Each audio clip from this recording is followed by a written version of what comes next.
Hello friend, இன்றைக்கி பிள்ளைங்கள்லாம் வீட்டில் இருக்காங்க பார்த்தீங்களா. ஒரு சாயந்தரம் ஸ்நாக்ஸ்க்கு ஒரு ஸ்வீட் பணியாரம் தான்.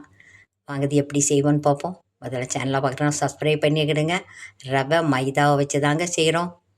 வாங்க, தேவையான பொருட்களை பாருங்கள். ரொம்ப நல்லா இருந்துச்சுங்க, டேஸ்ட்டாகவும் இருக்கும். 1 கப்பு மைதா, 1 கப்பு ரவை, 1 கப்பு ஜீனி. ஆனால் ஜீனியை விட்டு கொஞ்சம் கம்மியாக போட்டேன் பார்த்துக்கிடுங்க. மைதாவை போடுங்க, அதுக்கப்புறம் ரவையை போடுங்க, அப்புறம் ஜீனி.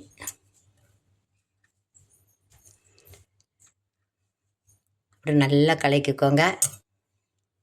அப்புறம் ஏலக்காவும் ஜீனியும் தூள் பண்ணி வச்சுருப்பேன் பார்த்துக்கிடுங்க. நான் அதை தான் போட்டேன். ஒரு பிஞ்சு உப்பு, அப்புறம் ஆப்பச்சோடா.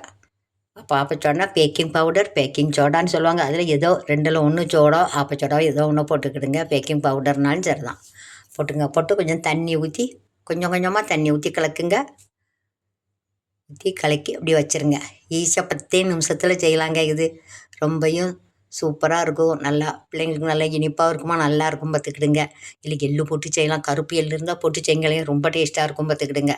இப்போ கலக்கி 10 நிமிஷம் அப்படி வச்சுருங்க. அப்புறம் கொஞ்சம் கட்டியாக இருக்கும் பார்த்துக்கிட்டு 1 ஸ்பூன் தண்ணி ஊற்றிக்கிடுங்க. ஏன்னா தண்ணி நிறையா ஊற்ற கட்டியாக தான் இருக்குது. இல்லை 1 ஸ்பூன் தண்ணி ஊற்றுங்க, மாவு நல்லா இலகிரும்.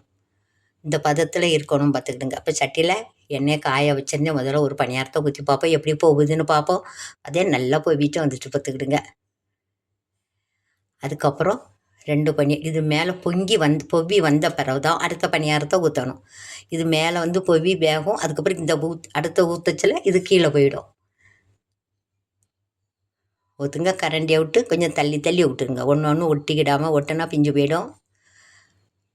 நல்லா அழகான டிசைனு வட்டமும் வராது பார்த்துங்களா, கோணக்கா மணக்கான்னு வந்துடும்.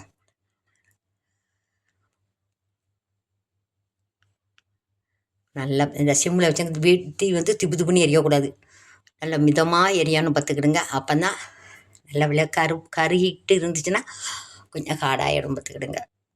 அதனால் அப்படி வச்சு செய்யுங்க. லீவில் நீங்களும் இந்த மாதிரி குழந்தைகளுக்கு ஒருக்கா செய்து கொடுத்து பாருங்கள். எள்ளு போட்டும் செய்யலாம். நான் வெறும் இதாகவும் செஞ்சேன் பார்த்துருங்க. அப்புறம் பாதி எள்ளு போட்டு செஞ்சேன், இதெல்லாம் காமிக்கலை. ரொம்ப சூப்பராக இருக்கும். தேங்க்யூ.